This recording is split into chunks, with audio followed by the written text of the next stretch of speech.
प्यारे बच्चों, कल हमने ल्हासा की ओर ये जो एक यात्रा वृत्तांत है जिसे राहुल सांकृत्यायन ने लिखा है, तो उसको हमने पढ़ना शुरू किया था। और कल तक हमने उनके जो है डाडा थोंगला पार करने तक का वर्णन जो है तिब्बत में वो पढ़ा था। ठीक है ना।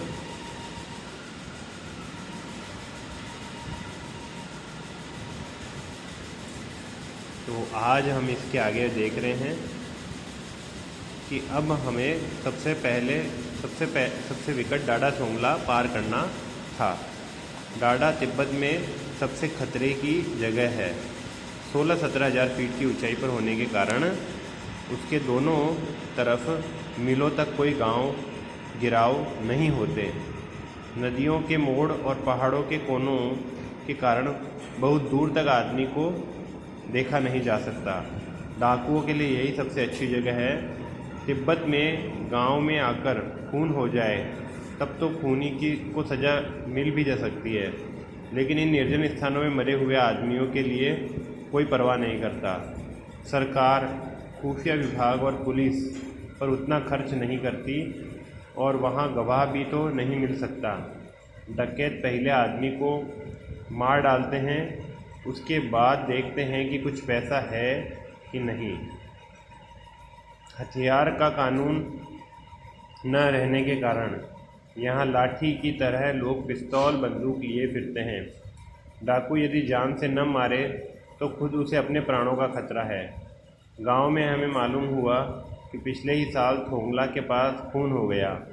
शायद खून की हम उतनी परवाह नहीं करते, क्योंकि हम भिखमंगे थे और जहाँ कहीं वैसी सूरत देखते टोपी उतार जीभ निकाल कूची कूची 1 पैसा कहते भीख मांगने लगते। ठीक है ना। लेकिन पहाड़ की ऊंची चढ़ाई थी, पीठ पर सामान लादकर कैसे चलते। और अगला पड़ाव 16-17 मील से कम नहीं था। मैंने सुमति से कहा कि यहाँ से लंकोर तक के लिए 2 घोड़े ले लो, सामान भी रख लेंगे और चढ़े चलेंगे। कहने का मतलब है कि डाकुओं से बचने के लिए उनका यही तरीका था कि उन्होंने भिखारियों का वेश बना रखा था, और भिखारी के रूप में वो जो है जब भी कोई उनको सामने दिखता तो वो टोपी उतार करके कुची कुची ऐसे बोलते। कुची कुची उसकी भाषा में उसका मतलब होता है दया करो दया करो, और ऐसे बोलते 1 पैसा दे दो हमारे को, ताकि तो लोगों को लगता है इनके पास कुछ है ही नहीं तो भिखारी है। दूसरे दिन तक हम घोड़ों पर सवार होकर ऊपर की ओर चढ़े। डांडे से पहले एक जगह चाय पी और दोपहर के वक्त डांडे के ऊपर जा पहुँचे। हम समुद्र तल से 17-18 हज़ार फीट ऊंचे खड़े थे। हमारी दक्षिण तरफ पूरब से पश्चिम की ओर हिमालय के हजारों श्वेत शिखर चले गए थे। भीटे की ओर देखने वाले पहाड़ बिल्कुल नंगे थे। न वहाँ बर्फ़ की सफ़ेदी थी, न किसी तरह की हरियाली। उत्तर की तरफ बहुत कम बर्फ़ वाली चोटियाँ दिखाई पड़ती थी।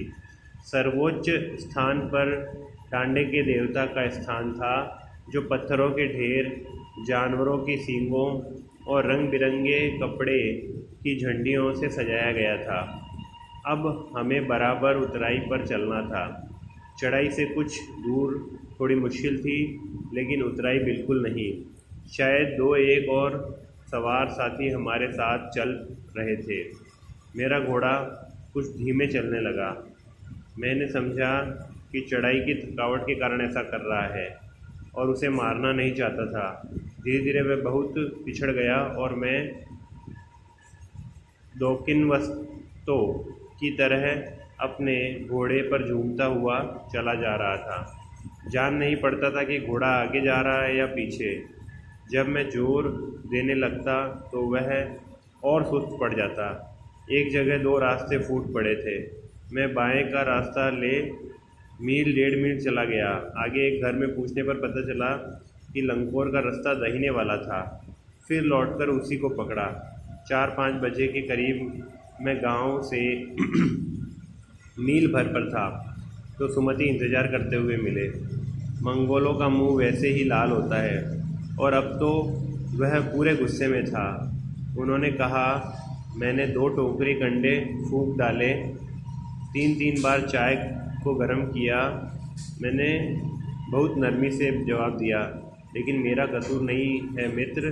देख नहीं रहे हो मेरा घोड़ा मुझे कैसा घोड़ा मिला है, मतलब धीरे चलने वाला घोड़ा मिला है।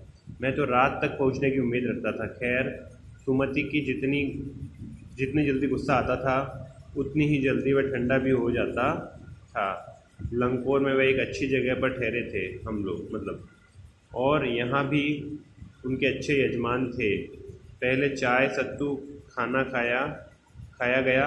रात को गर्मा गर्म थुक्पा मिला।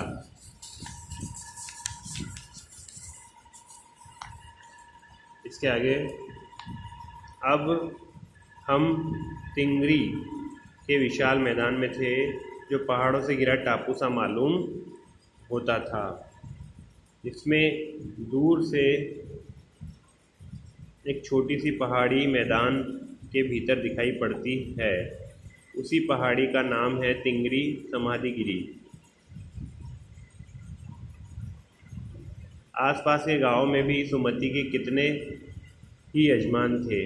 कपड़े की पतली पतली चिरी बत्तियों के गंडे ख़त्म नहीं हो सकते थे, क्योंकि बोधगया से लाए गए कपड़ों के ख़त्म हो जाने पर किसी कपड़े से बोधगया का गंडा बना लेते थे। वह अपने यजमानों के पास जाना चाहते थे। मैंने सोचा, यह तो हफ्ता भर उधर ही लगा देंगे। मैंने उनसे कहा कि जिस गांव में ठहरना हो उसमें भले ही गंडे बांट दो। गंडे मतलब कि ताबीज की बात है ये। बोधगया से जो कपड़ा लाया जाता था उसके छोटे छोटे टुकड़े करके ताबीज बनाए जाते थे। मगर आसपास के गांवों में मत जाओ, इसके लिए मैं तुम्हें लासा पहुंचकर रुपए दे दूंगा। सुमति ने स्वीकार किया। दूसरे दिन हमने भरिया ढूंढने की कोशिश की, लेकिन कोई न मिला। सवेरे ही चल दिए होते तो अच्छा था, लेकिन अब 10-11 बजे की तेज़ धूप में चलना पड़ रहा था। तिब्बत की धूप भी बहुत कड़ी मालूम होती थी। यद्यपि थोड़े से भी मोटे कपड़े से सिर को ढांक ले तो गर्मी ख़त्म हो जाती थी। आप 2 बजे सूरज की ओर मुँह करके चल रहे हैं।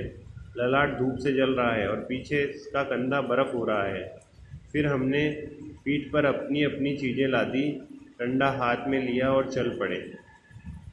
यद्यपि सुमति के परिचित तिंगरी में भी थे, लेकिन वह एक और यजमान से मिलना चाहते थे।